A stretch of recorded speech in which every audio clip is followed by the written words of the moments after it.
Hello दोस्तों, आप लोग कैसे हैं। उम्मीद करता हूं कि आप लोग अच्छे ही होंगे। फ्रेंड्स, यदि आप झारखंड बोर्ड से एग्ज़ाम दे रहे हैं क्लास 10th का, तो आपके लिए कोविड से सुरक्षा इस विषय पर जो निबंध है हिंदी विषय में आ सकता है। तो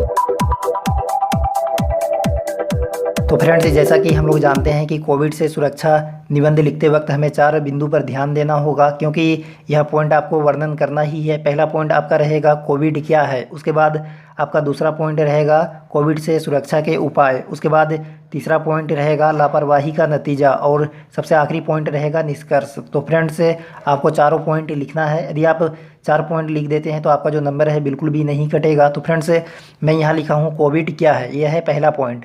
तो फ्रेंड्स, जैसा कि हम लोग जानते हैं कि कोविड को कोरोना भी कहा जाता है, इसलिए मैं लिखा हूँ कोरोना एक जानलेवा वायरस है या कोरोना एक जानलेवा संक्रमण है जो लोगों को संक्रमित कर उसे बीमार कर देता है तथा उसकी जान ले लेता है। यह वायरस बहुत तेज़ी से एक मनुष्य से दूसरे मनुष्य में फैलता है। अब तक इस वायरस से लाखों लोगों की जान जा चुकी है। विश्व स्वास्थ्य संगठन ने इस वायरस को महामारी घोषित किया है। इस वायरस को कोविड-19 के नाम से भी जाना जाता है। इस वायरस की शुरुआत चीन के वुहान शहर से वर्ष 2019 में हुई तथा बाद में यह वायरस पूरी दुनिया में फैल गया। तो फ्रेंड्स, ये हो गया पहला पॉइंट, कोविड क्या है। तो कोविड क्या है मैंने इसका वर्णन कर दिया है, आपको भी पूरा यहाँ से यहाँ तक लिखना है ताकि आपका जो नंबर है बिल्कुल भी ना कटे।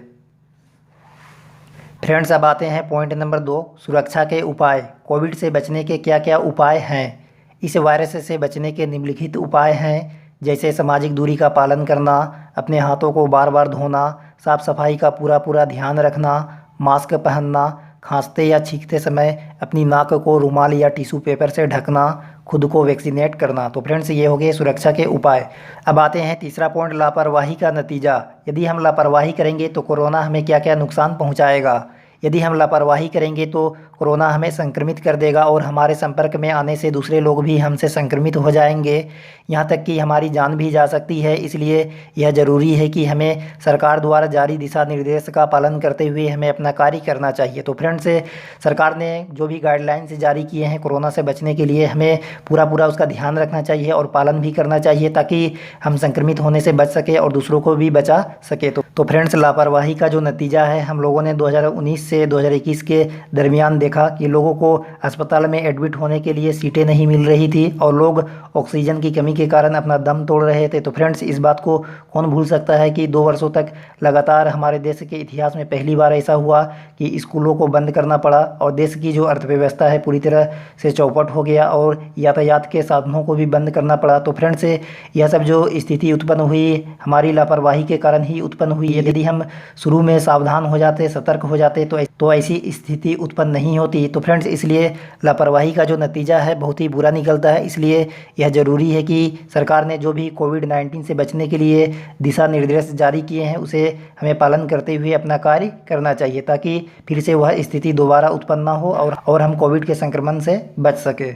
अब आते हैं सबसे आखिरी पॉइंट, निष्कर्ष। कोरोना एक बहरूपिया जानलेवा वायरस है जो अपना नया रूप धारण करके कभी भी हमें संक्रमित कर सकता है। इसलिए खुद का बचाव ही इस वायरस का मुख्य इलाज है। तो फ्रेंड्स, जैसा कि हम लोग इस बात से भली भांति परिचित है कि कोरोना का जो नया वेरिएंट है वो आते रहता है और लोगों को संक्रमित करता है। तो फ्रेंड्स, खुद का बचाव ही इस वायरस का मुख्य इलाज है। यदि हम सावधान रहेंगे, सावधानी बरतेंगे तो इस वायरस से हम बच सकते हैं।